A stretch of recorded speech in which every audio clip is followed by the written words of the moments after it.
So while we did have a very polarizing Nintendo Direct partner showcase where some people loved it, some people hated it, some people in the middle of the road, I mean, that's pretty much every single one. In all of that, there was potentially a huge leak for Xenoblade Chronicles 4, or the next big Monolith Soft RPG, that I'm still trying to wrap my brain around if this is even correct or if it even could be correct.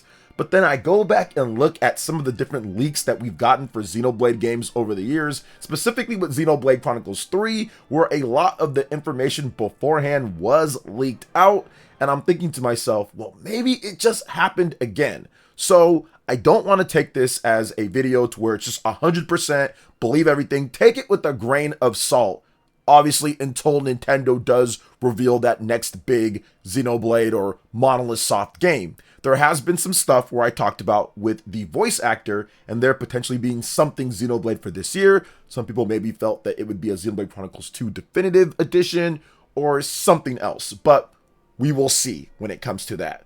But let's get into this article. Shoutouts to Nintendo and what they had to say. I'm going off of there, and it is originally in Spanish. I'm using Google Translate, so everything might not be 100%. But I do want to say before we get into that, please make sure you hit that subscribe button, hit that like button, click that notification bell. We are giving away a Nintendo Switch 2 once we hit 150,000 subscribers, and we are getting closer and closer each day with your support. So if you love Nintendo Switch 2 and RPG news, you're going to want to subscribe if you are someone new. And drop a comment below on what your favorite Xenoblade Chronicles game is. Okay, let's jump into this because we need to discuss what's going on. So apparently there's going to be a blind protagonist, and the first details of Xenoblade 4 have reportedly leaked, and they look promising. In the last few hours, several details, including images, have surfaced online suggesting they are part of the new Xenoblade Chronicles 4 for Nintendo Switch. So I'm guessing Nintendo Switch 2.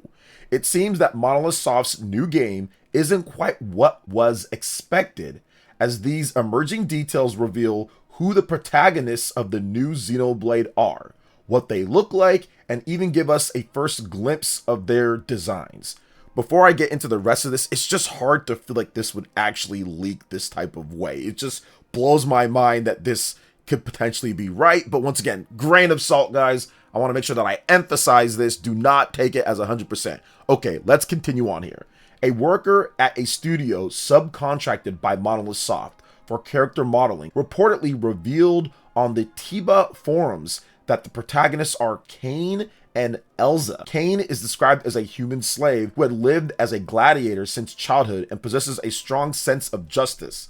The second is Elza, who would also be an elf, a slave, and blind from birth. She would meet Kane just before being auctioned off as a slave and would have been trained in martial arts from a young age, although her true power would only be revealed when she is with Kane, the co-protagonist. This is quite reminiscent of the Blades. So Blades from Xenoblade Chronicles 2, for example, where you kind of need each other for power and for support to fight.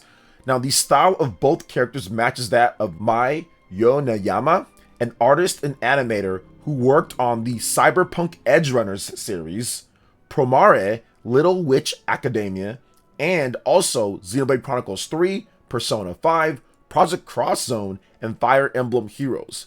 She has had a close relationship with Nintendo in recent years. If this information is accurate, we should know what's happening soon. Very recently, the voice actress for Cosmos in Xenoblade Chronicles 2 updated her profile, hinting at her work on a Xenoblade game this year, in which she would reprise her role. This seems more likely to lead to a re-release of Xenoblade 2 on the Switch, but with Monolith Soft, who knows? So, once again, very interesting to see these details and what could be happening, and if this is an actual real leak or not, and what's going on. I did check out the images and everything, and it does seem like they're trying to source it back and trying to kind of connect everything. It's from Fami boards, and it looks like it's just more speculation, but it just seems wild that it would leak in this type of way, and to where you actually have pictures here and everything. Now, by the time that you guys even watch this, this could be like, okay, it's debunked or something happened. So once again, I want to stress that, take it with a grain of salt.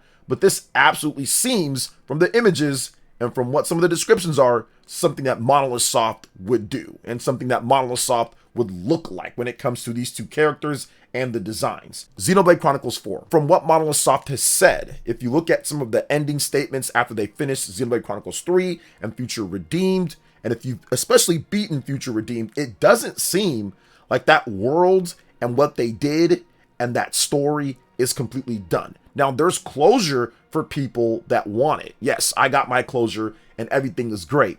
But if they wanted to continue from there based off of the ending, they absolutely could. There's more stories to tell, there's more characters, and they can truly take, to me, what would be, I would say, the most thing that I'm looking forward to. They can truly build out their vision with what the Nintendo Switch 2 can do, if this is correct. This just seems like something like if you look at Xenoblade Chronicles 2, or if you look at Xenoblade Chronicles 3, or even with Xenoblade Chronicles 1, there's always a strong male and female lead to where there is sometimes a romantic relationship between the two, and they work together, or they're childhood friends, or there's something that connects them. That is a common theme with Monolith Soft titles, with Xenoblade titles in particular. And if they were able to do this, if this is actually correct what they're showing off here, and some of these images and the premise of the game, I'm super excited. Now, of course, I'd be excited regardless. I've been tracking Monolith Soft's new game for a while, but some people feel, based off of what some of the stuff that Monolith Soft has shown, is that it's going to be a brand new IP. But I've also stated multiple times that what they could do is that they could essentially have it in the Xenoblade world, or the Xeno world, and it can play like a new IP, but it can be called Xenoblade. So it can be a spiritual successor. I do feel that if this game is correct, it's a Xenoblade 4, part of me feels that it's not going to play like Xenoblade. It's going to have some elements, it's going to have designs, it's going to have some tiebacks, there's going to be things, but part of me believes that maybe they'll make it play differently. Almost kind of like if you play Xenosaga, then to Xenoblade, and yes, those are named differently, just Xeno in the title, but I think that they might completely change the focus of how the combat works and how everything is played. One of the things that I do know is that they design systems, or they design gameplay mechanics and things, sometimes even around the system that it's on. The limitations, the strengths. I think Monolith Soft has done that to the best when it comes to working with Nintendo and their hardware, especially their work on Xenoblade Chronicles with the original Wii, and Xenoblade Chronicles 2 on the Nintendo Switch, Xenoblade Chronicles X on the Wii U and the Nintendo Switch. So I think that this system with the Nintendo Switch 2 gives them the biggest palette, the best, I would say, tools to be able to make a creative vision that could be something spectacular. And that's why a new Monolith Soft game gets me super excited. I know they've been working on it, but the power of the Nintendo Switch 2 compared to every other platform they've worked on, I think that this is easily going to be their best from a technical perspective work. And if they can create a game that's as good as Xenoblade 1, Xenoblade 2, Xenoblade 3, that could truly open up this game to a bigger audience, because there's been some setbacks when it comes to the technical aspects of the game, the resolution, the performance, that I think has drawn some people away. But if you can up the quality significantly, but still have the incredible gameplay and mechanics and systems and stories that Xenoblade offers, and a fresh slate for people, I think that this could be a very special situation with this game.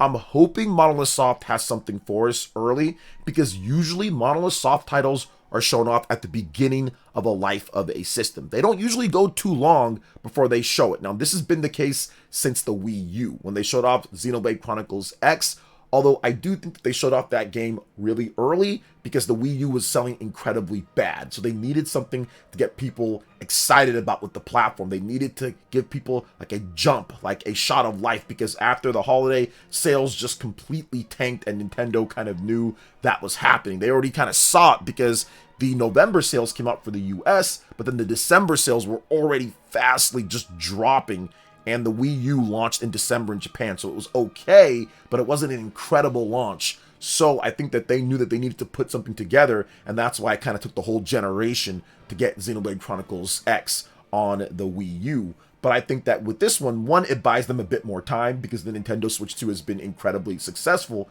but I also think too, it really gives them the opportunity, once again, to build something on a system that's going to give them far more resources and far more overhead than they've ever had. And even if you look at it from the GameCube to the Wii, not a big significant jump in power. From the Wii to the Wii U, definitely a nice jump. It was good. It was not bad at all. But from the Wii U to the Nintendo Switch 1, okay jump, but it was really more of the other things like the RAM and the resources and some of the memory bandwidth and other things that helped out a lot with that. But it wasn't a huge, significant jump. It was just an okay little one.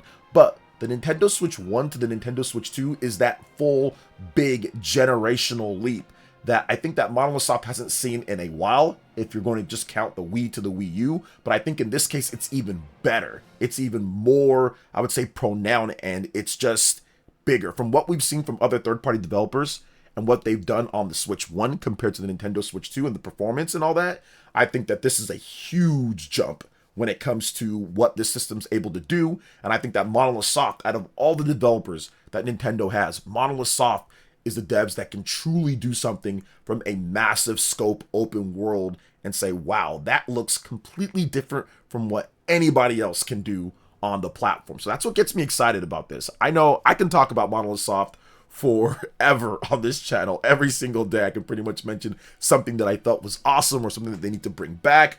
And speaking of bringing things back, if this is correct, or us just kind of moving into, okay, if it does come out, what I would like, I want to see this series be more popular. I want to see more people get into it. And I think one of the biggest things that I think that can help with that, and hopefully this game, if it is real, kind of does that, is clean up the UI and the interface. Now, yes, for how Monolith Soft's games play, the mechanics and the battle and all that, that sensory overload interface is needed for a lot of the different mechanics. But I think for more casual players, or more, I would say, people that aren't into Monolith Soft titles, that can be a little bit of a drawback. That can be intimidating for a lot of players. So if they can clean up the UI and make it a bit simpler, but still add the juice, the sauce that makes Monolith Soft games great, I think that would be a huge help with this game. It would be a huge help with what Monolith Soft is doing and to get this game into more people's hands. I also think that creating a different style of combat system that relies a bit more on your inputs instead of kind of making it more of like a hybrid MMO action RPG turn-based game, depending on what they want to do. Depending on that, I think that would be great too. Clean up UI interface, kind of make more button context sensitive moves, and kind of just move away a bit from what they did with Xenoblade Chronicles. You can still have some cool stuff or elements that you feel makes Xeno, if this is a Xenoblade game, but I would like to see them try something completely different with the battle system, because we got so many incredible Xenoblade games that all have variations or kind of have different takes on the Xenoblade style battle system, or evolved or different or tweaked from Xenoblade Chronicles 1. They feel very different, and you can like certain ones over others. I know some people love the DLCs, for example, or the expansion battle systems more than the original game battle systems. I'm kind of in that category where I love Future Redeemed's battle system more than Xenoblade Chronicles 3's battle system. I love Torna's battle system more than Xenoblade Chronicles 2's battle system. I don't like Future Connected's battle system more than the regular Xenoblade Chronicles 1, but whatever, that's beside the point. So I think that with this game, moving over to something different, kind of creating new mechanics, new styles of play, cleaning up the interface, having that same incredible story, set pieces, moments, just spectacle that Xenoblade Chronicles and Monolith Soft games are, simplifying, but at the same time creating something intricate with the story. Man, I think that this could be awesome. This could break through, almost like a Fire Emblem Three Houses type of breakthrough, where the game sold great, 2 million units or so with Awakening, 3 million units with Fire Emblem Fates, but on the Switch 1 with Fire Emblem Three Houses and them really kind of taking things up to the next level, that broke past 4+ million and is probably hovering around or at 5 million at this point, because we haven't had a sales update in a while. So I think that Xenoblade Chronicles 4, or this next Monolith Soft game, can take that next leap with this new hardware. And I think that's kind of what Three Houses needed, or Fire Emblem, and now we're getting that here, potentially, with this. So I'm hoping this is real. I think that it's pretty cool. I like what they're doing here. like I said, take it with a grain of salt. But I do feel, even if you want to just disregard this information, I do feel that Monolith Soft's next big game is coming. And I think it's coming more sooner than later because they've been recruiting for quite some time for this game. And if you go back and if you look at when they finished Xenoblade Chronicles 3, that game was essentially done because stuff leaked, just like maybe this stuff here, in 2021 for that game. And then they announced the release date, and then they pushed the release date up. They kind of swapped Xenoblade Chronicles 3 with Splatoon 3. So the game had been done, and there wasn't a lot of post patches outside of the DLC stuff, which was planned already. There wasn't like a lot of stuff they had to patch or they were rushing to get the game was. It was pretty much feature and content complete with very minimal updates or patches or anything needed, unlike Xenoblade Chronicles 2, which was being patched well into 2018 because it just wasn't ready to launch in December of 2017. So I think that with this game, at least, they've been working on it for a while, probably since 2022. Because Future Redeem was already done. They were just holding on to that. So I think they've probably been working on this game now. If you look at it, 2026, 2022, 4 years, I would say they've been working on this game. So it could be ready. Monolith Soft is so efficient. I think 4 years is about what they need to create this next game. So, man, I'm excited. I think this can be really cool. I'm looking forward to potentially getting updates for Xenoblade Chronicles games on the Nintendo Switch 2. There's a lot of stuff that could be happening, but I do feel that this year at some point, maybe not at the next upcoming big Nintendo Direct, but when it comes to a Nintendo Direct this year, maybe even at the end of the year, and the one more thing for the Fall Direct and a release in 2027, don't be surprised if Xenoblade Chronicles 4 or the next Monolith Soft title is that, because we got that with the Nintendo Switch 1 back in 19. They did a one more last thing, and it was Xenoblade Chronicles Definitive Edition. So I think that they can be looking to do the same thing here. So what do you guys think when it comes to potential for Xenoblade Chronicles 4 and what's happening here with Monolith Soft and some of these supposed leaked details? Let me know in the comment section below. All right, guys, that wraps it up for this video here. Thank you so much for watching. I do appreciate it. Please make sure you hit that like button, subscribe if you're someone new, click that notification bell, and check out my other Nintendo Switch 2 RPG content and more right here on screen. Thanks for watching, and we'll catch you guys for the next one. Peace.